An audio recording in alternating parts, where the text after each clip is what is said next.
प्रश्न कह रहा है कि दी गई आकृति में कितने त्रिभुज है, यानी इस आकृति में कितने त्रिभुज की संख्या है ये हमें बताना है। ठीक है, तो देखिए आपको पता है एक हम वो वाला त्रिभुज ज्ञात करते हैं जिससे इस प्रकार की, तो यहाँ पर हम ट्रिक लगाते हैं। किससे? यहाँ पर जो कॉलम है इनमें हम संख्या लिखते हैं। जैसे ये पहला कॉलम है तो यहाँ पर 1, ये हमारा दूसरा कॉलम है तो 2, ये हमारा तीसरा है तो 3। ऐसा करने के बाद हम सभी को जोड़ लेते हैं, तो यहाँ पर सभी को जोड़ेंगे तो 6 हो जाएंगे।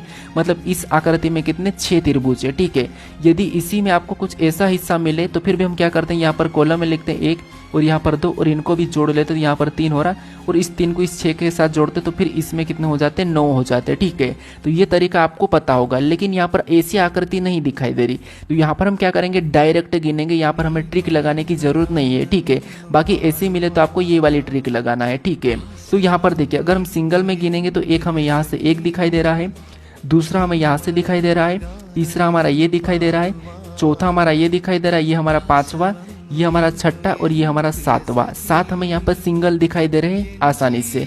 क्या आपको और कहीं दिखाई दे रहा है सिंगल? तो आप कहोगे हमें यहाँ पर और कोई नहीं दिखाई दे रहा है।